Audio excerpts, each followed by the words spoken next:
Shalom, Halo. Shalom. puji Tuhan pemirsa The Safe Ministry dimanapun berada, kita sangat bersuka cita bisa bertemu kembali dengan pemirsa The Safe Ministry, di mana kami kaum para awam yang senang berdiskusi belajar Alkitab melalui pelajaran sekolah sahabat. Dan pada minggu ini, topik yang akan kita sama-sama diskusikan berjudul Keutamaan Kristus. Para panelis sudah siap berdiskusi dengan pemirsa, tetapi sebelum itu mari kita doa buka, saya akan pimpin dalam doa. Buat hidup kami menjadi hidup yang lebih setia, hidup yang lebih baik, dan hidup yang penuh dengan berkat-Mu ya Bapa. Terima kasih di dalam nama Yesus Kristus kami berdoa dan mengucap syukur. Amin. Baik, sebelum kita mulai ke pelajaran yang lebih detail dari hari ke hari, kita akan mendengarkan pengantar pelajaran minggu ini oleh Pak Tobi. Baik, pemirsa The Safe Ministry, kita memasuki judul di pelajaran berikut yaitu keutamaan Kristus. Ya, ini satu minggu ini sepertinya kita akan belajar satu pelajaran yang boleh dikatakan sangat krusial karena ini juga menjadi sumber perbedaan perbedaan pendapat bahkan di beberapa antara kalangan Kristen sendiri. Di mana perbedaan pendapatnya kita lihat di ayat hafalan. Ia adalah gambar Allah yang tidak kelihatan, yang sulung, lebih utama dari segala yang diciptakan. Nah, kata lebih utama dari segala yang diciptakan ini sering dipersepsi oleh beberapa orang bahwa Yesus adalah ciptaan dan dia bukanlah Allah. Oleh karena dikatakan dari segala yang diciptakan seolah-olah dia disamakan dengan semua yang diciptakan itu dia paling utama. Padahal maksudnya dari semua yang diciptakan Tuhan itu ya Yesus sendiri punya tempat terutama tempat terutama. Bukan berarti dia bagian dari yang diciptakan. Ya, karena di dalam dialah telah diciptakan segala sesuatu. Nah, kata kalimat berikut ini seharusnya sudah sangat cukup untuk memberikan penjelasan bahwa dia bukan ciptaan seperti manusia biasa yang artinya melalui proses kita dari berasal debu tanah, bukannya yang ada di sorga dan yang ada di bumi, yang kelihatan dan yang tidak kelihatan, baik singgasana maupun kerajaan, baik pemerintah maupun penguasa. Bahkan ini kalimat berikut, segala sesuatu diciptakan oleh Dia. Ya, jadi kalimat yang inilah sekali lagi justru membatalkan pemahaman bahwa dia itu bukan pencipta. Ini jelas dikatakan segala sesuatu diciptakan oleh Dia. Artinya Kristus adalah bagian dari Sang Pencipta. Dan bahkan dikatakan segala sesuatu diciptakan untuk Dia. Ia ada terlebih dahulu dari segala sesuatu dan segala sesuatu ada di dalam Dia. Jadi kalau kita hanya mencuplik satu ayat pertama tadi dan bahkan satu kalimat yang tadi lebih utama dari segala yang diciptakan, memang kesannya ini multi interpretatif yang bisa saja mengatakan bahwa dia bukan pencipta. Tapi jelas dipaparkan oleh Paulus, justru dipertegas segala sesuatu diciptakan oleh dia, bahkan dikatakan dia sudah ada sebelum segala sesuatu ada. Jadi kalau dia sudah ada sebelum segala sesuatu ada, tidak mungkin dia adalah hanya apa? Hanya ciptaan. Tapi dia adalah pencipta. Nah, dalam satu minggu ini kita akan melihat apa keistimewaan di dalam pribadi Yesus itu, di mana dia juga adalah apa? Allah Sang Pencipta. Ya, dia juga adalah Sang Pencipta. Dan sebagai pencipta di mana manusia sudah jatuh ke dalam dosa, maka hanya pencipta juga lah yang punya keistimewaan, yang punya hak untuk melakukan apa? Mungkin menebus itu ya hanya yang menciptakan. Ya, sama seperti misalnya kita menggadaikan barang kita. Manusia menggadaikan barangnya. Tidak bisa barang lain menebus barang lain. Harus si pemilik barang itu. Atau sistem perbudakan dulu. Ya, kalau kita ibaratkan keberdosaan kita sama dengan kita jatuh ke dalam perbudakan. Tidak bisa budak menebus budak. Harus tuannya yang bisa menebus. Nah, sama seperti ini, kalau sesama ciptaan tidak mungkin menebus. Maka hanyalah pencipta yang bisa mengerjakan penebusan itu. Dan itu kita bisa rasakan manfaatnya ya melalui iman kita kepadanya ya.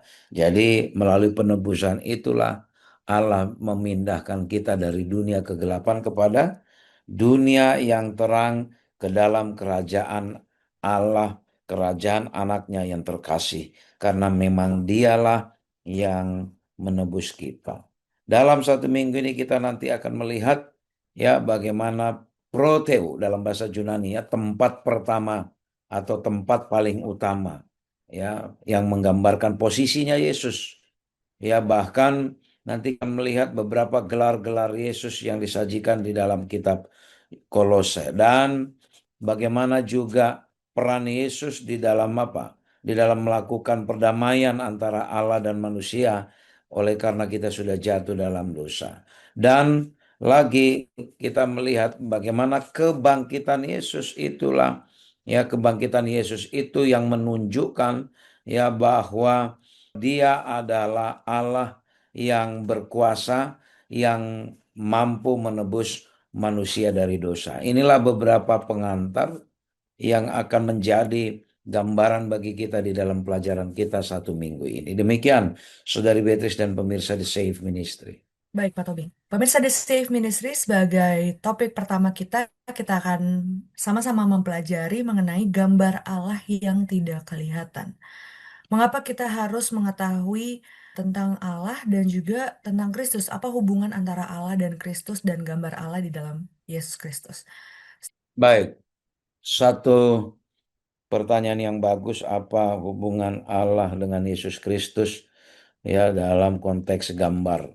Ya, kalau kita misalnya melihat ke cermin ya, kita bisa lihat diri kita sendiri. Berbeda dengan kalau misalnya kita buat patung ya, patung yang menyerupai ya, yang menyerupai orang. Tapi itu akan berbeda dengan ketika kita melihat cermin ya, kita yang kita lihat sendiri di situ ya.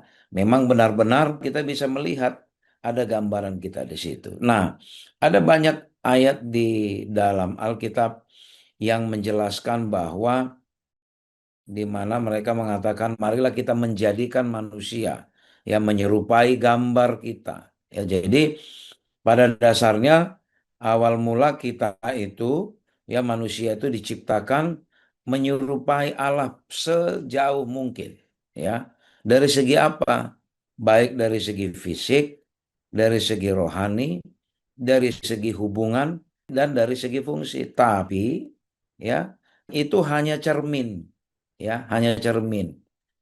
Ya, bukan persis seperti aslinya. Nah, hanya saja ketika kita berdosa, itu sudah dirusak. Kemudian, keberdosaan kita itu membuat kita sulit memahami seperti apa Allah itu. Ya, seperti apa Allah itu. Maka Allah ya kealahan mengutus Kristus mengutus Kristus menjelma.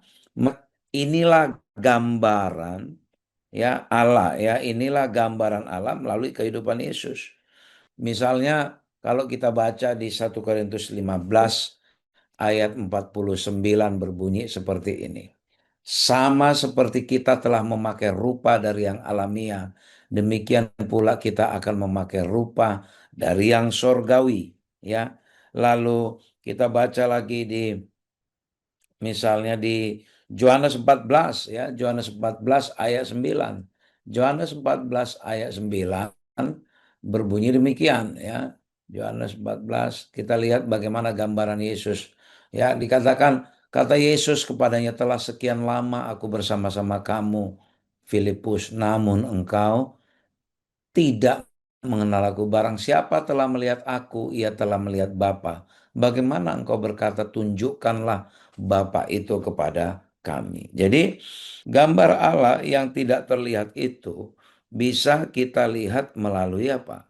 Melalui Yesus. Seandainya dia hanya sekedar manusia, biasa bukan sebagai bagian dari kealahan, bagaimana mungkin dia berani mengatakan barang siapa telah melihat Bapa, ia telah melihat aku.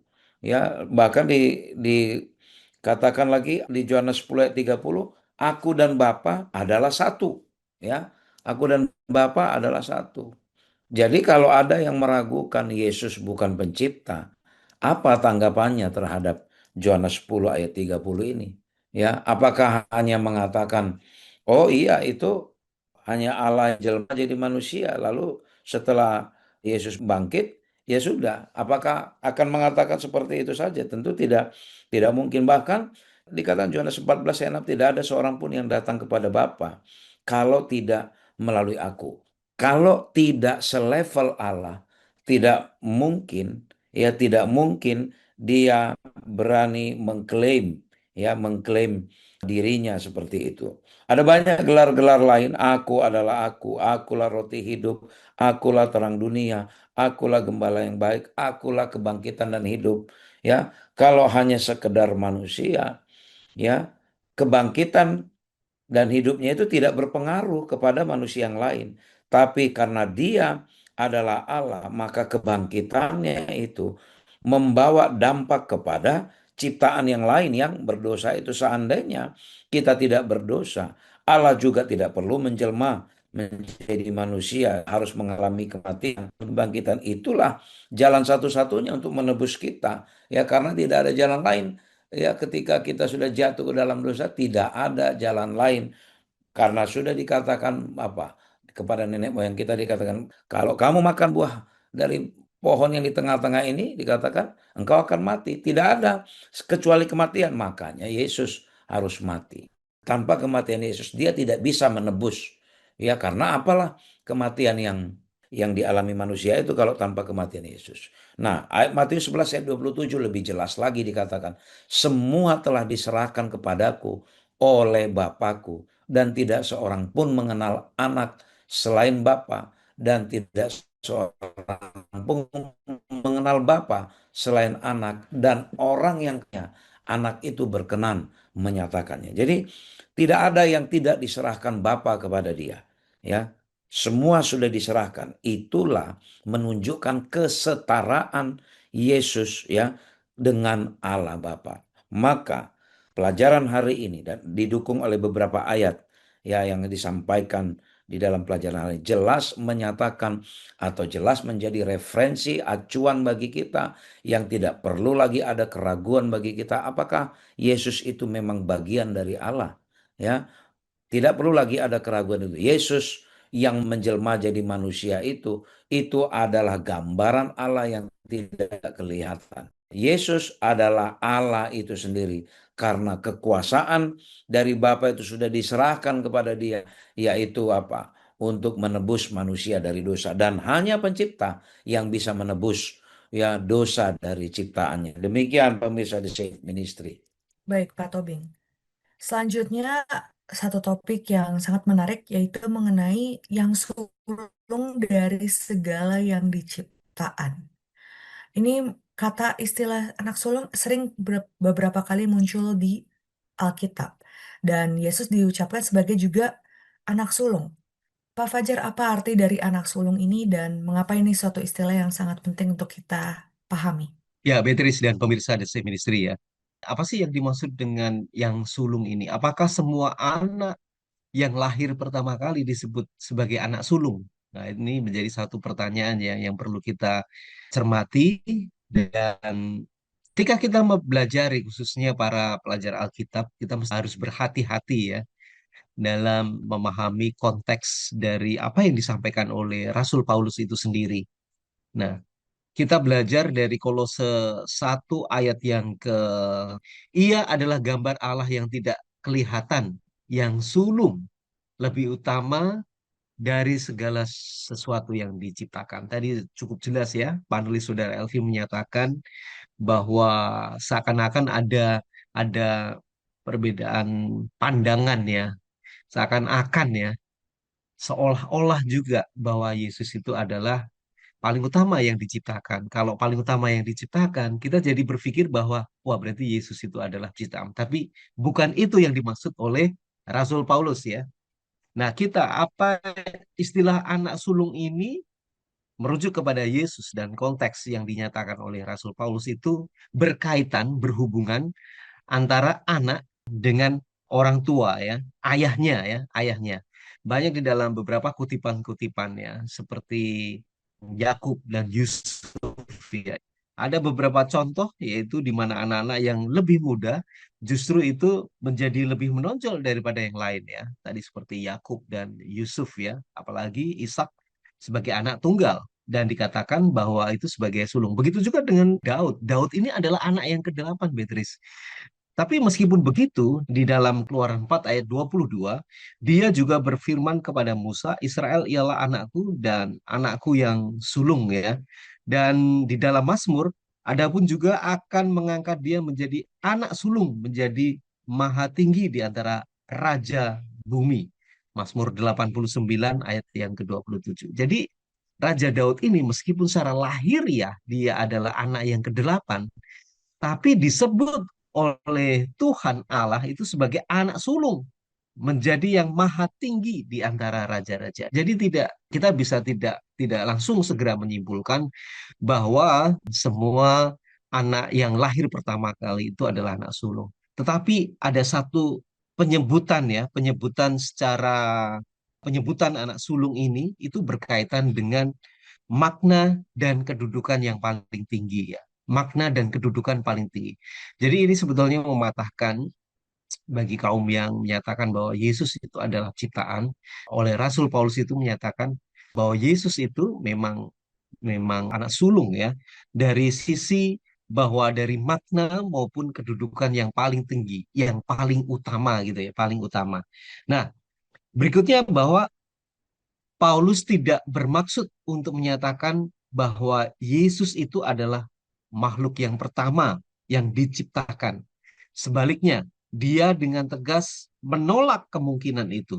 Dan dia ada dua kali ya. Kalau kita tinjau lagi di Kolose 1 ayat 16, ya, kita baca, karena di dalam dialah telah diciptakan segala sesuatu yang ada di surga dan yang ada di bumi yang kelihatan dan yang tidak kelihatan, baik singgasana maupun kerajaan, baik pemerintah maupun penguasa, segala sesuatu diciptakan oleh Dia dan untuk Dia. Jadi memang dialah yang menciptakan segala sesuatu ya. Jadi Paulus tidak bermaksud bahwa dia termasuk yang diciptakan, tetapi segala sesuatu itu datangnya dari dia. Kalau kita ingat bahwa hubungan antara Yesus dengan Allah itu cukup erat, itu kita bisa lihat di dalam Yohanes 1 ayat 1. Pada mulanya adalah firman, dan firman itu bersama-sama dengan Allah, dan firman itu adalah Allah itu sendiri. Artinya bahwa itu sangat dekat sekali. Jadi Paulus menekankan bahwa makna dari penyebutan anak sulung ini memiliki satu makna yang paling tertinggi, yang paling tertinggi. Kemudian yang kedua, di dalam Kolose 1 ayat 17, ia ada terlebih dahulu dari segala sesuatu dan segala sesuatu ada di dalam dia. Dan ini menunjukkan bahwa Yesus itu adalah awal mula dari segala sesuatu. Dan dia adalah pencipta ya. Segala sesuatu itu ada di dalam dia.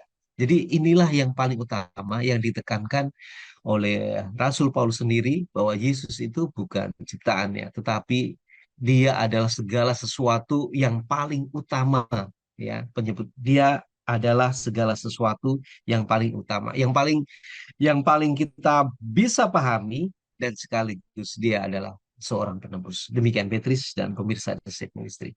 Terima kasih Pak Fajar. Salah satu istilah penting lainnya yang akan menjadi topik kita di pelajaran berikutnya, yang sama pentingnya juga untuk kita mengerti mengenai Yesus Kristus, yaitu bahwa Yesus Kristus adalah kepala tubuh dalam kurung gereja. Pak Tobing, bisa dijelaskan apa arti dari Yesus sebagai kepala tubuh dalam kurung gereja? Baik, pertanyaan yang bagus. Apa yang dimaksud bahwa Yesus adalah sebagai kepala tubuh atau gereja itu sendiri?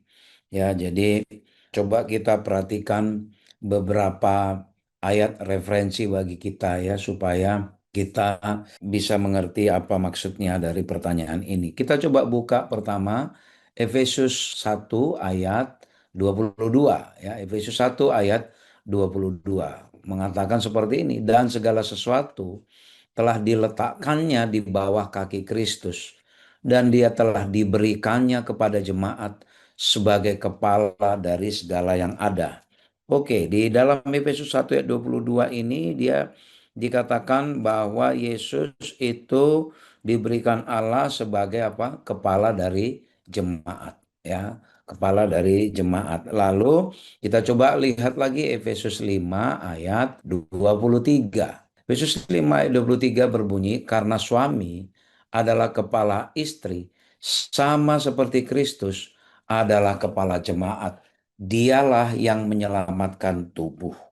Ya, jadi ini ada beberapa doktrin atau pemahaman teologi yang perlu kita lihat di sini, ya, bahwa satu, hubungan antara Allah dengan manusia itu diibaratkan dengan apa?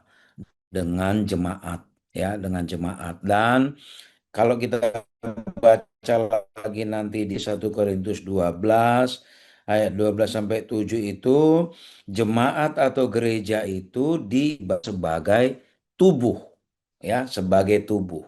Ya, jadi kita sama-sama pahami dulu bahwa Paulus ketika hendak membantu orang Kristen mula-mula di beberapa jemaat baik di Korintus maupun di Efesus, ya, Paulus menggambarkannya jemaat itu seperti tubuh, ada kepala, ada anggota tubuh yang lain.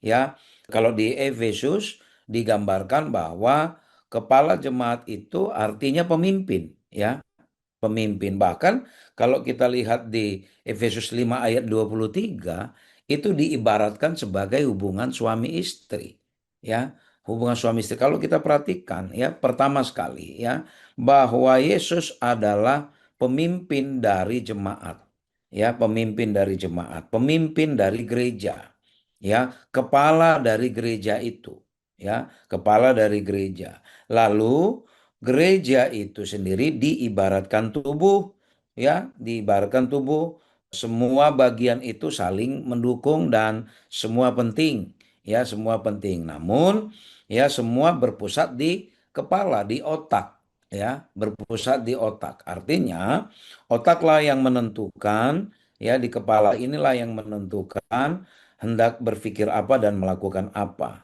Nah, baru kita masuk lagi ke ilustrasi yang lain atau penggambaran yang lain, diibaratkan dengan suami dan istri. Di 1 Korintus 11 ayat 3 dikatakan kepala dari tiap laki-laki ialah Kristus. Lalu tadi di Efesus 5 ayat 23 dikatakan suami adalah kepala istri, ya, sama seperti Kristus adalah kepala jemaat. Dialah yang menyelamatkan tubuh. Itu makanya mengapa, ya, ini hubungan suami dan istri itu diibaratkan kayak hubungan Kristus dengan jemaat. Mengapa di dalam konsep kekristenan tidak boleh ada perceraian hanya karena kematian? Disinilah alasannya. Karena perceraian menggambarkan Kristus terpisah dari jemaatnya. Ya, Kristus terpisah dari jemaatnya karena Kristus adalah kepala dari jemaat itu. Kristus, ya, digambarkan sama seperti suami, kepala dari istri. Ya, kalau ada suami yang terpisah dari istri, itu hanyalah oleh kematian yang boleh. Ya, kenapa? Karena kalau bercerai, ya, berarti antara Kristus dan jemaat itu sudah terpisah. Ya, hanya kematian yang bisa memisahkan. Kematian itu apa? Dosa. Hanya dosa yang bisa memisahkan Kristus dengan jemaat. Tidak ada yang lain. Itu makanya begitu sakralnya pernikahan sampai digambarkan dengan hubungan antara Kristus sebagai kepala jemaat. Ini yang kadangkala di kekristenan menganggap bahwa perceraian itu boleh, ya, dengan alasan macam-macam. Tapi Dalam kekristenan hanya satu, perceraian hanya boleh oleh karena kematian. Karena perceraian itu menggambarkan terpisahnya jemaat dari Kristus, ya, terpisahnya jemaat dari Kristus. Nah, sekarang Kristus sebagai kepala dari gereja itu, kepala dari jemaat. Ya, siapa itu jemaat? Kitalah orang-orang yang ditebus itu.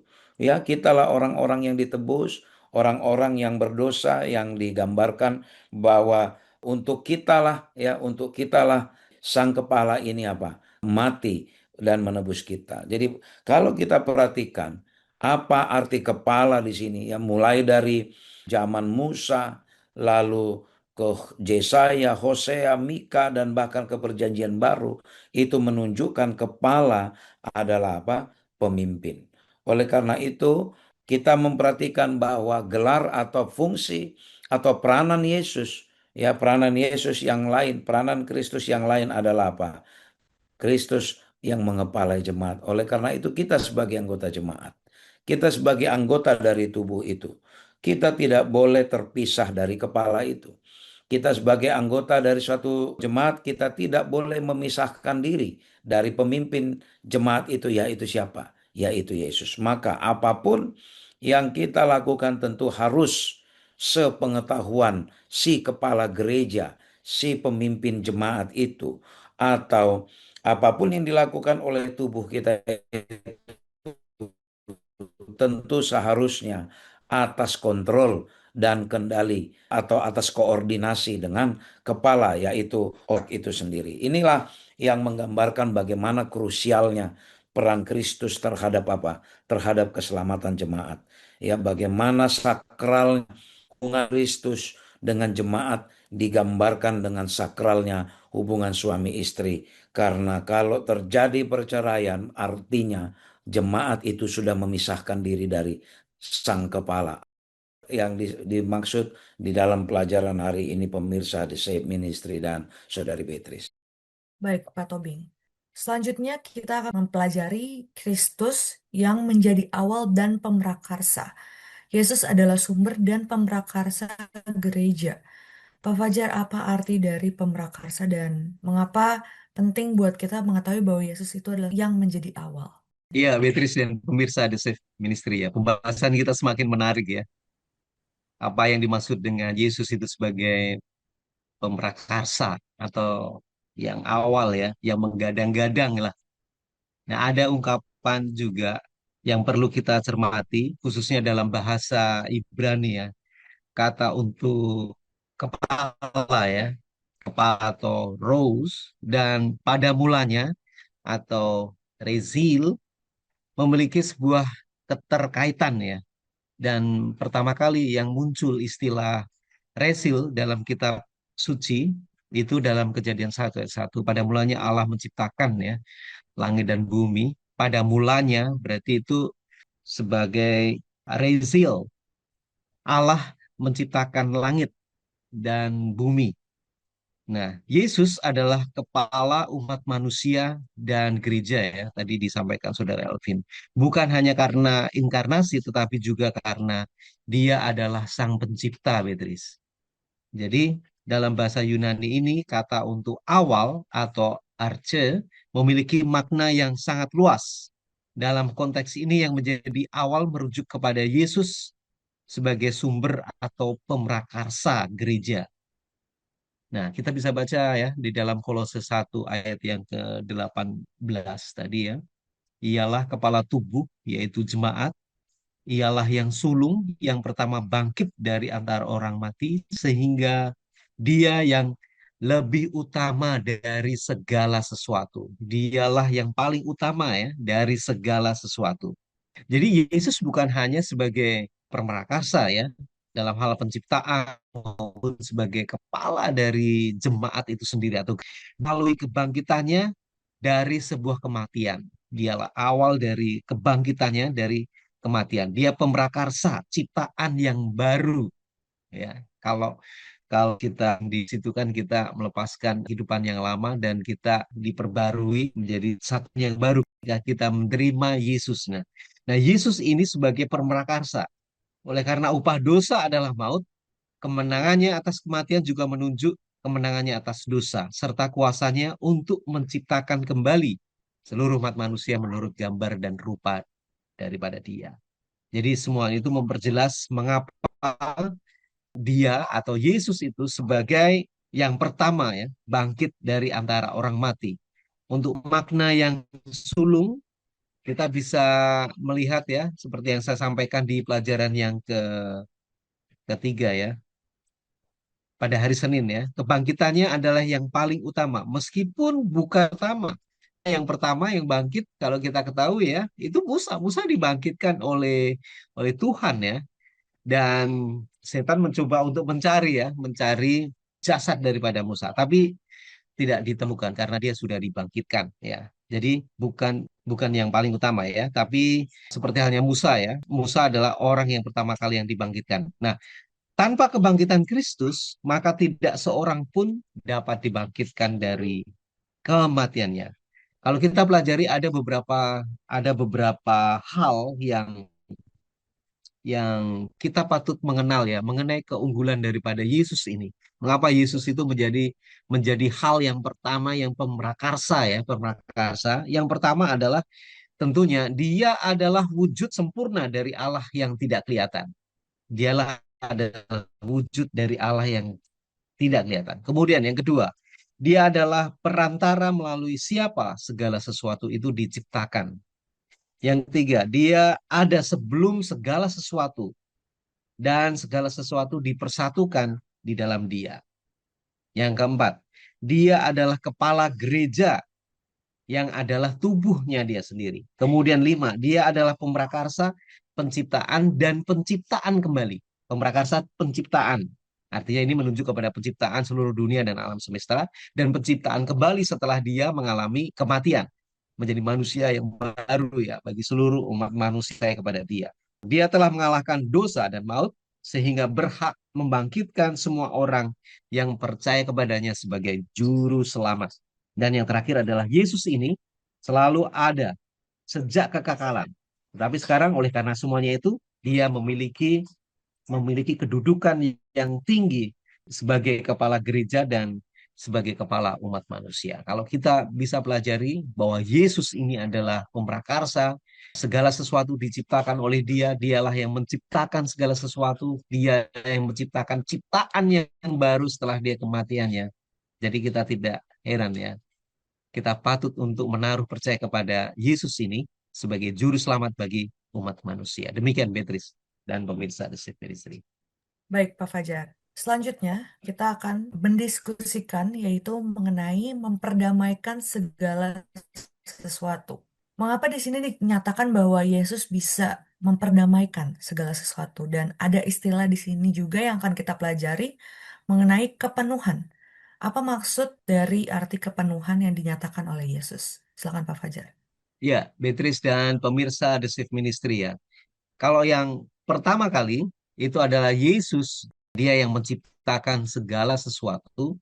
Nah, pada hari ini, yaitu hari pelajarannya hari Kamis ini, kita belajar bagaimana Yesus itu selalu menciptakan terus ya. Setelah dia mengalami kematian, memperdamaikan segala sesuatu, dia menciptakan umat manusia itu menggunakan baju kebenaran yang baru, menciptakan sesuatu yang baru.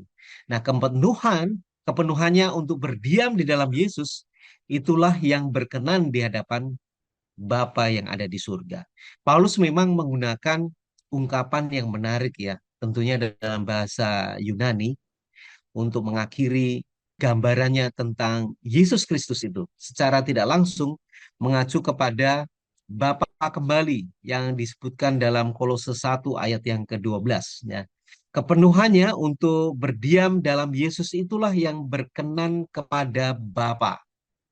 Nah, apakah yang dimaksud dengan kepenuhan ini ya?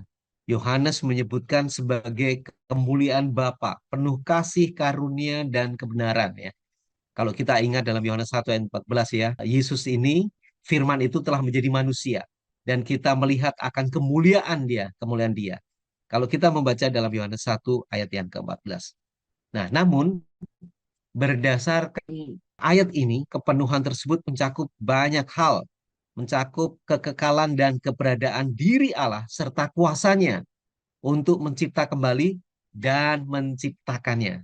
Nah, ini sangat berkaitan juga ya, berkaitan juga dengan proses pendamaian bahwa Yesus Kristus dia mengambil mengambil dia sebagai anak sulung, kemudian reinkarnasi, dia menjadi Yesus di dunia ini, dia memperdamaikan segala sesuatu, bukan hanya yang ada di bumi, melainkan juga yang ada di surga. Artinya manusia yang berdosa, yang sudah jatuh, yang sudah jauh daripada gambar dan rupa Allah, Bapa kita yang ada di surga, Yesus mengambil peran untuk memperdamaikan antara surga dengan bumi ini.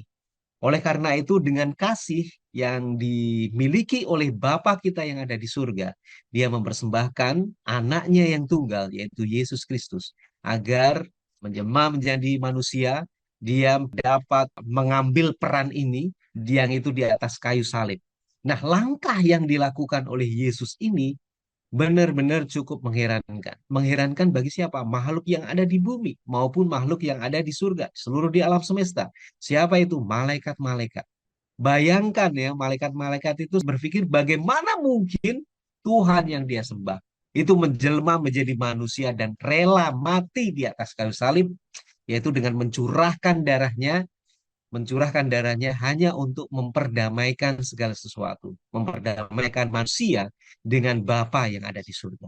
Kerelaan dia yang sebagai seorang pencipta menembus manusia yang sudah jatuh dari dosa, ini sesuatu hal yang tidak masuk akal ya di benak makhluk-makhluk yang ada di seluruh alam semesta. Dan ini menunjukkan bahwa itulah kasih yang luar biasa yang ditunjukkan Allah Bapa. Allah Bapa kita yaitu mengirimkan anaknya yang tunggal yang ada di dalam Yesus Kristus ini. Supaya kita itu kembali serupa dengan gambar dan rupa Bapa yang ada di surga. Demikian Beatrice dan pemirsa The Safe Ministry. Baik, terima kasih Pak Fajar. Tidak terasa kita sudah sampai di akhir diskusi kita akan mendengarkan kesimpulan oleh Pak Tommy. Pemirsa The Safe Ministry, nyatalah bagi kita pada satu minggu ini bahwa Yesus yang pertama bangkit dari antara orang mati itu, yang sulung dari segala yang diciptakan, yang juga kepala tubuh, yang disebut yang awal dari segala sesuatu, dan bahkan Yesus adalah apa? Gambar Allah yang tidak kelihatan. Kita dengan yakin menerima bahwa Yesus adalah apa? Sang Pencipta itu sendiri. Apa hal-hal yang dilakukan, pekerjaan-pekerjaan kemuliaan yang dilakukan Yesus, yang mendamaikan antara Allah dengan manusia di mana manusia sudah jatuh ke dalam dosa. Itu menggambarkan bahwa dia adalah pencipta ya, bukan seorang pencipta. Tidak mungkin seorang ciptaan akan dapat menebus ciptaan yang lain, karena seorang ciptaan sama-sama membutuhkan tebusan dari sang penciptanya. Dan kita jelas menerima bahwa Yesus adalah penebus kita. Maka dari itu, sebagai penebus, kita pun menerima dia sebagai apa? Pencipta kita. Segala kepenuhan kealahan itu ya bisa dinyatakan melalui apa? Melalui Allah Anak, yaitu Yesus, yang dia menjelma sebagai apa? Sebagai manusia, sebagai wujud yang nyata dari pribadi Allah. Kristus yang adalah juga putra anak yang telah ada sejak kekekalan, ya, yang sudah ada sebelum segala sesuatu diciptakan. Dialah yang kita terima sebagai pencipta kita. Bagaimana kita sebagai ciptaan yang ditebus, ya, berani kita mengatakan bahwa dia bukanlah bagian dari Allah. Coba kita kembali kepada Injil. Coba kita kembali bagaimana Allah melalui Yesus meninggalkan kemuliaan sorga, ya, hidup bersama dengan kita, mati dan dibangkitkan kembali. Bahkan dia mati bukan karena dosanya, bukan karena kesalahannya, tapi mati hanya karena supaya kita bisa ditebus. Bagaimana kita berani ya sebagai ciptaan yang berdosa ini mengklaim atau memproklamirkan bahwa sang pencipta itu bukanlah pencipta. Kita harus hati-hati di dalam hal ini. Ya, jangan sampai kita menjadi apa? Ciptaan yang menduhaka pencipta kita. Mari kita renungkan bagaimana semua skenario kasih Allah yang Tuhan sudah berikan, ya, melalui kehidupan Yesus yang sudah menderita bersama kita, lalu dia mati dan bangkit. Tentu seharusnya dia menjadi apa? Menjadi teladan bagi kita.